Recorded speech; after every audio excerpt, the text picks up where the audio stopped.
안녕하세요. 결혼한 지 3년 된 30대 여성입니다. 시어머니의 말도 안 되는 계산법 때문에 복장이 터질 것 같아서 하소연하러 왔습니다. 욕심이 사나워도 정도가 있지. 게다가 남편까지 어머님 편을 들고 나서니 제가 버텨낼 재간이 없네요. 지금은 한심해서 쳐다보기도 싫은 남편이지만 이런 남편과도 뜨거웠던 시절이 있습니다. 남편과는 지인의 소개로 알게 되었는데 저는 당시 제 사업을 꾸려나가고 있었고 남편은 대기업에 다니는 회사원이었어요. 말이 나왔으니 말이지만 제가 원해서 한 소개팅은 아니었네요. 사업상 알게 된 지인이었는데 남편은 지인의 친척이었고 아무튼 이런저런 이유로 제가 소개팅 자리를 마다할 수가 없었지요. 솔직히 사업하는 사람 입장에선 인맥 관리가 무엇보다도 중요하거든요. 그래서 실은 술자리 한번 나간다 생각하고 나갔달까요. 하지만 그렇게 만난 남편과는 대화도 잘 통하고 취미생활도 비슷해서 이야기가 끊이질 않았습니다. 게다가 제가 하는 사업과 남편이 담당하는 업무 분야가 비슷하다 보니 고충이랄까 공감되는 일도 많았고요. 이후로 남편이 몇 번이고 애프터 신청을 해왔고 그렇게 저희는 사귀는 사이가 되었어요. 사귄 지 4년차쯤 되던 해에 남편이 먼저 프로포즈도 해왔지요. 저도 여자니까 프로포즈를 받았을 땐 당연히 기뻤습니다. 어느덧 나이도 30 중반을 향해 달려가고 있었으니 조급한 시기이기도 했으니까요. 그런데 황당하게도 결혼 이야기가 오가면서 서로 주머니 사정을 오픈했더니 시쳇말로 남편이 개털이더라고요. 솔직히 이건 좀 비하기 심하고 아무튼 저에 비하면 가진 게 너무 없었어요. 회사 생활을 8년이나 한 남자가 그것도 대기업을 다녔으면서 모아둔 돈이라곤 고작 6천만 원이 전부였거든요. 당시 남편 실수령이 한 달에 500 정도였으니 제가 왜 실망했는지 이해가 되실 거예요. 6천이 절대로 적은 돈은 아니지만 사귀는 내내 경제 개념이 없다는 느낌은 없었는데 어쩌다 그렇게 된 건지 이해가 안 되대요. 그래서 남편에게 대놓고 물어봤습니다. 돈 관리를 어떻게 했길래 이것밖에 못 모았느냐고요. 그러자 남편이 말하기를 요 몇 년 시부모님 사정이 좋지 않았답니다. 아버님은 대기업을 다니시다 사업을 하시겠다며 하루아침에 가족들과 상의도 없이 회사를 관두고 나오셨대요. 그리고 퇴직금을 받아 사업을 시작하셨는데 그게 요식업일 줄은 아무도 몰랐답니다. 문제는 저희 아버님이 평생 남이 해주는 음식을 드시기나 해보셨지 당신 손으로 라면 하나 끓여본 적 없으신 분이라는 거지요. 그러니 자연히 그 사업이라는 식당 일은 어머님 몫이 되었는데 저희 어머님은 며느리로서 이렇게 표현하기 꽤나 조심스럽습니다만 옆에서 지켜본 바로는 놀기 좋아하시고 천성이 부지런한 분은 못 되세요. 게다가 그동안 전업주부로 아버님이 가져다주는 월급으로 생활하시던 분이었는데 갑자기 장사를 하라며 아버님이 앞치마를 던져주고 정작 아버님은 골프다 뭐다 놀러다니기 바쁘셨다네요. 그러니 어머님 기분이 좋을 리 있었겠어요? 하다못해 아버님같이 식당에 나와 계시기라도 했다면 달랐겠지만요. 아무튼 그래서 어머님도 식당 일을 등한시하기 시작하셨고 그러니 이른바 오픈빨로 생겼던 몇몇 손님들도 다 떨어져 나가더랍니다. 그렇게 시쳇말로 식당 말아먹는데 딱 2년 걸리더래요. 게다가 뒤늦게 아버님이 어떻게 수습이라도 해보시려고 손을 대시면서 일은 더 걷잡을 수 없이 커졌는데 그 이유가 살던 집을 담보로 대출받고 카드론 받고 제3금융권에까지 손을 대신 거지요. 남편이 이 모든 사실을 알게 되었을 때는 뭐 달리 손 쓸 방법이 없었다네요. 그래서 가게를 정리하고 이후로 시부모님은 살던 집도 파시고 지금의 집으로 이사를 하셨습니다. 두 분 다 크게 충격을 받으셔서 그 충격에서 헤어나오는 몇 년 동안 남편이 금전적으로 도움을 많이 드릴 수밖에 없었고요. 그리고는 이런 속사정을 털어놓으면서 지금은 아버님도 정신 차리시고 인근 주차장에서 관리 일을 하고 계시고 어머님도 식당에서 일을 하고 계시다며 저더러 자기를 이해해 줄 수 없겠냐고 묻더군요. 그런 남편의 얼굴에다 대고 제가 뭐라고 타박을 할 수가 없었어요. 사람이 살다 보면 실패도 할 수 있는 거고 가족이니 도울 수도 있는 거라고 생각했으니까요. 그리고 저희 친정부모님도 사업을 하시기 때문에 사업이라는 게 절대로 자기 뜻대로 되는 게 아니라는 건 진작에 알고 있었거든요. 물론 저희 친정부모님은 처음 시작하셨을 때부터 지금까지도 열심히 하지 않으신 날이 없다고 믿습니다. 아무튼 그때는 남편도 많이 사랑하고 있었고 그래서 남편의 사정이 딱하다 생각했지 파혼 쪽으로는 생각을 못했어요. 그리고 제 입장에서도 파혼을 하기엔 여러 가지로 솔직히 아쉬운 부분이 있었어요. 일단은 33이라는 제 나이에 이 남자랑 헤어져서 또 누구를 만나나 걱정도 되고 겁도 났거든요. 그리고 제 하루가 사업 때문에 정말 눈코 뜰 새 없이 바쁠 때가 많아요. 그래서 누구와 결혼을 하더라도 사람들이 말하는 내조 잘하는 현모양 저는 솔직히 자신이 없었습니다. 오히려 내조는커녕 제가 외조를 받아야 할 판이었으니까요. 그리고 부끄러운 말이지만 저는 데이트 약속보다는 늘 사업이 우선이었기 때문에 남편과 이런저런 계획을 세워놓고도 몇 번이나 바람을 맞춘 적이 있어요. 그런데 그때마다 남편은 제 탓을 한 적이 없고 오히려 열심히 사는 저를 기특하다 추켜 세워주대요. 그래서 남편과 함께라면 사업도 가정도 잘 꾸려나갈 수 있을 거란 확신을 갖게 되었지요. 몇몇 친구들은 제가 아까운 결혼이라며 혀를 차기도 했지만 인생의 돈이 전부는 아니라고 생각했습니다. 그래서 제가 3억 플러스 알파 그리고 남편이 6천 그렇게 들여서 결혼했어요.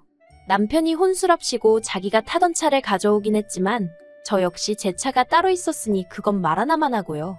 사는 곳은 제가 고집을 부려 지금의 아파트를 매매했네요. 그런데 막상 결혼을 하고 나서 얼마 지나지 않았을 때였어요. 평소처럼 출근했던 남편이 점심시간이 좀 지나서 집에 왔더라고요. 제가 무슨 일로 이렇게 일찍 왔냐 하니까 넥타이를 풀어헤치며 씩씩거리더니 방금 회사 때려쳤답니다. 그리고는 주절주절 설명을 하는데 저도 너무 황당했던지라 정확히 기억이 나진 않네요. 뭐라더라. 자기가 속해 있던 부서가 개편이 되면서 자기가 이상한 부서로 발령이 났다나요. 그래서 홧김에 때려쳤다는데 어처구니가 없더라고요. 아무리 맞벌이 중이라고 해도 저는 남편이 저희 가정의 기둥이자 가장이라고 생각했거든요. 그런데 저랑 상의 한마디 없이 자기 기분이 안 좋다고 하루아침에 회사를 때려쳤다는 게요. 이렇게 무책임한 사람이었나 싶어서 실망스럽기도 했어요. 그런데 제 속마음을 읽기라도 한 건지 남편이 하는 말이 자기가 경력도 있고 그래서 이직은 식은 죽 먹기랍니다. 그러면서 한 2주 정도 쉬고 바로 다시 새로운 직장 알아봐서 출근할 거니 걱정하지 말라대요. 그리고 그토록 자신만만해하는 남편에게 제가 뭐라고 하기도 그래서 일단은 지켜보겠다고 알겠다 했지요. 하지만 인생이 자기 마음먹은 대로 되는 법이 있던가요? 2주가 아니라 2달이 지나가도록 남편은 새로운 직장을 찾지 못했습니다. 자기 딴에는 여기저기 이력서도 내고 하는 것 같던데 좋은 소식 한 번을 듣기가 힘들더라고요. 제일 괴로운 사람은 남편이었겠지만 저도 점점 지켜보고만 있기가 괴롭더군요. 그런데 그런 와중에 어머님한테 연락을 받았습니다. 하시는 말씀이 남편이 보내주던 용돈이 끊어진 지 오래라면서 언제 보내줄 거냐고 하시더라고요. 양가에 용돈을 드린다거나 그런 부분도 각자 하기로 했던지라 저로서는 그런 어머님의 불평과 요구가 부담스러웠어요. 게다가 어머님 또한 남편이 직장을 관뒀다는 사실을 알고 계셨기 때문에 좀 어이가 없기도 했네요.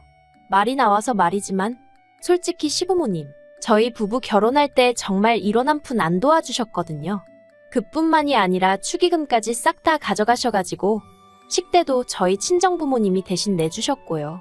그런데 결혼한 지 1년도 안 돼서 집안 재정을 책임지게 된 며느리한테 용돈을 운운하신다는 게 저로서는 솔직히 이해하기가 힘들었지요. 제가 남편이 다시 직장을 구하는 대로 용돈을 드리던지 하지 않겠냐고 조금만 기다려주시라 했습니다. 제가 대신 드리겠다 그런 이야기를 기대하신 눈치셨지만 모른 채 했어요. 그러자 어머님이 노발대발 난리를 치시대요. 지금 당신 아들 백수라고 시부모도 무시하는 거냐면서 며느리도 자식이라던데 너는 예단도 하나 안 해오더니 이대로 시부모가 거리로 나 앉았으면 좋겠냐 굶어 죽었으면 좋겠냐 하는 말도 안 되는 생떼를 쓰시기도 하셨지요. 하지만 저는 그런 어머님의 협박에도 눈 하나 깜빡하지 않았습니다. 거기엔 여러 가지 이유가 있지만 무엇보다도 어머님이 신우에게는 어떻게 해주고 계신지 알고 있었기 때문이에요. 남편에게는 아래로 7살이나 어린 여동생 그러니까 신우가 하나 있어요. 얼굴도 제법 예쁘장하니 더 어렸을 때는 인기도 좋았다고 하더라고요. 그래서인지 신우는 걸핏하면 자기 입으로 자기는 얼굴로 먹고 살 거란 소리를 해댔습니다. 잘난 남자 하나 물어서 팔자를 고칠 거라는 남사스러운 소리도 곧잘 해댔고요. 그리고 고슴도치도 지 새끼는 예쁘다고 한다더니 저희 어머님이 딱 그러신 분이셨지요. 어머님 눈에야 어머님이 배 아파 낳은 딸이니 얼마나 예쁘고 사랑스러웠겠어요. 그래서인지 신우의 외모 관리에 들어가는 돈이라면 정말 머리카락을 팔아서라도 대주실 판이었습니다. 남편이야 자기 어머니고 자기 여동생이니 별 생각이 없었는지 모르겠지만 제3자인 제가 보기엔 솔직히 제정신이 아닌 것 같았지요. 특히나 아들한테 용돈을 받아서는 그걸로 딸 뒷바라지를 한다는 게 제가 며느리라서 그런 건지 탐탁치 않대요. 아무튼 어머님은 계속해서 집요하게 저에게 용돈을 요구하셨습니다. 저는 없다고 못 드린다고 딱 버티고 있었고요. 그리고 이런 신경전이 이어지던 와중에 남편이 저더러 자기도 제 사업에 껴주면 안 되냐고 묻더라고요. 이직을 하려고 해도 전에 다니던 직장보다 조건도 안 좋고 자존심이 상한다면서 그러면서 저더러 자기 예전 직장 조건에 맞춰서 자기를 뽑아달라는데 황당하기 짝이 없었지요. 그래서 그렇게는 못한다고 조건이 기대만큼 안 되더라도 어쩌겠냐고 다른 직장으로 가라 했습니다. 나는 남편을 내 직원으로 둘 생각이 없다고요. 그리고 남편이 자기가 저한테 실망을 했던 게 이때부터였답니다. 어머님 아버님한테 자기 대신 용돈을 안 드렸을 때도 서운하기는 했지만 저를 이해하려고 노력했다나요. 자기가 워낙에 해온 게 없으니까 제가 서운해서 그랬을 거라고요. 하지만 직장 문제만큼은 저 때문에 결국 자기가 전에 다니던 회사보다 못한 곳에 가게 되었다면서 전부 다 저 때문이라고 제 탓을 하더군요. 게다가 자기가 저였으면 남편 기라도 살려줄 셈으로 대표 자리도 턱하니 내줬을 거라는 말도 안 되는 소리를 하더라니까요.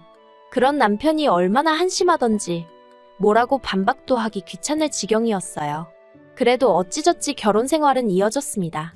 예전같이 즐겁고 행복한 부부가 아닌 그냥 같이 사는 뜨뜻미지근한 사이가 된 거지요. 그래도 다른 부부들도 몇 년 살면 다 저희처럼 사는 거라 생각하고 서운한 마음은 한 곳에 묻어두고 그렇게 지냈네요. 사업만으로도 충분히 스트레스를 받고 있는 상황에서 남편하고 괜히 부딪혀서 신경 쓸 일을 만들고 싶지도 않았어요. 그러다 올해 초 아주 어이없는 상황을 맞닥뜨리게 되었습니다. 3억 중반대에 들어왔던 저희 아파트는 급등과 급락을 거듭하며 그래도 안정적으로 8억대에 안착을 했어요. 하지만 집값에 크게 연연하지 않았던 이유가 저희는 어차피 이 집 한 채뿐이고 당장 어디로 이사를 갈 계획도 없었거든요. 그런데 저희 어머님과 남편은 저와는 생각이 많이 달랐더라고요. 발단은 신우가 결혼할 사람이라며 남자를 데려오면서부터였습니다. 그렇게 잘난 남자 타령을 하더니 이렇게 표현해도 될지 모르겠지만 신우가 어디서 치과 의사를 잡아왔어요. 그런데 문제는 신우가 어지간히 잘 사는 집 딸 행세를 했던 모양이에요. 저는 몰랐는데 요새는 어디 회사에 등록해서 한 달에 얼마씩 돈을 내면 명품 가방뿐만 아니라 옷하고 신발도 빌려주고 그런다대요. 그리고 저희 신우가 떡하니 그런 회사에 등록을 해놓고서는 한마디로 매일같이 남의 것을 빌려다가 명품녀 행세를 하고 다녔더라고요. 솔직히 말해서 신우가 그러고 다녔든 말았든 그건 뭐 제 알바는 아니지요. 어떻게 생각해보면 그러고 사는 것도 재주 좋다 싶기도 했고요. 하지만 신우가 저희 친정부모님 사업을 마치 시부모님이 하는 것처럼 거짓말을 했다는 것과 제가 힘들게 일군 제 사업을 마치 자기 오빠, 그러니까 저희 남편이 한 것처럼 결혼할 남자 집안에 말했다고 했을 땐 어처구니가 없고 화도 나대요. 제가 동조한 것도 아닌데 신우의 거짓말에 공범이 된 기분이었으니까요. 그리고 얼마 후 떡하니 상견례 날짜까지 잡아온 신우가 저한테 거의 싹싹 빌다시치 하면서 한 번만 그냥 넘어가달라고 그러대요. 그리고 저는 안 되는 줄 알면서도 가족이란 이유로 알겠다 했고요. 그런데 상견례 당일 남자 쪽에서 먼저 얼마를 해올 수 있는지 저희 어머님한테 대놓고 묻더라고요. 그러자 어머님이 저를 쓱 보시더니 한 2억은 해갈 수 있다고 하셨습니다. 속사정을 뻔히 아는 저로서는 어머님이 말씀하신 숫자가 허무맹랑하게 들릴 뿐이었지요. 그러자 남자 쪽에서는 그럼 2억으로 알고 있겠다며 예단 목록은 신우를 통해서 따로 보내겠다고 하대요. 저와 남편이 결혼할 때랑은 판이하게 다른 상황에 전 할 말을 잃고 말았어요. 그렇게 상견례 자리가 끝나고 시부모님과 신우 그리고 저희 부부까지 근처 카페로 이동하게 되었습니다. 그리고는 어머님이 먼저 말문을 여셨는데 하시는 말씀이 가관이었어요. 어머님이 저더러 빠른 시일 내에 이사갈 준비를 하라고 하셨거든요.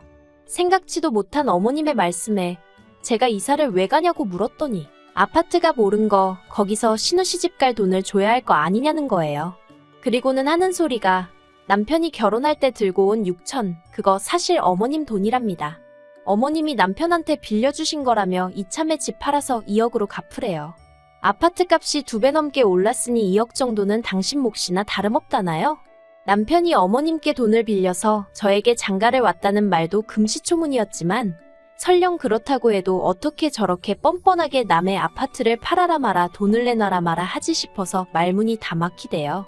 하지만 혼자서 시댁 식구 전부를 상대하려면 정신을 똑바로 차려야겠다 싶어서 깊은 숨 한 번 내쉬고 그렇게는 못한다 했습니다.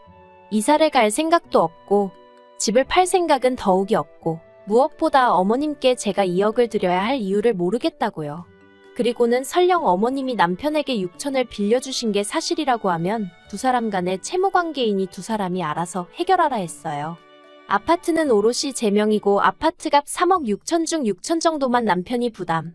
나머지는 전부 제 돈이었으니까요. 제가 정말이지 어머님이 한마디 받아칠 틈도 들이지 않고 따다다다 쏘아대듯 말을 이어갔네요. 그러자 어머님은 물론이고 아버님과 남편, 신우까지 어이가 없다는 듯 저를 쳐다보더군요. 그러든지 말든지 할 말만 마치고 제가 먼저 자리에서 일어났어요. 정신없이 카페를 빠져나와 막 신호등을 건너려는데 따라 나온 남편이 제 손목을 잡아채더니 당장 들어가서 어머님께 죄송하다 하랍니다. 어머님 말씀이 틀린 거 하나 없다면서 자기 몫에 6천이 없었으면 돈이 부족했으니 지금의 아파트를 사지 못했을 거 아니냐대요. 그러니 2억 정도는 자기 몫이 맞다면서 말도 안 되는 그의 계산법에 저러니 이직을 못했지 싶어서 혀를 다 차게 되더라니까요. 제가 그렇게는 못한다 했습니다. 그러자 남편이 그러면 지금 당장 자기 6천 돌려주고 이참에 갈라서자대요. 전 처음에 제 귀를 의심했어요. 아무리 남편이 한심하고 미운 순간들이 있었어도 이혼하자 소리는 입에 담아본 적이 없었는데 남편은 이혼을 무슨 무기처럼 남발을 해댔거든요. 저는 그대로 카페에 되돌아가 어머님께 6천이고 뭐고 그건 못 드리니 대신 남편이나 데려가시라 했습니다. 어머님 아들이 먼저 이혼 이야기를 입에 올렸으니 저도 이대로 참고만 있을 수는 없다고요. 그리고 말해 뭐 하겠어요. 어머님이 저더러 싸가지도 없는 게 시애미한테 와서 이혼을 한 해 어쩌네 그런다며 욕을 해대시대요. 뭐라더라. 저더러 은혜를 모르는 배은망덕한 X, 도둑 X라나요.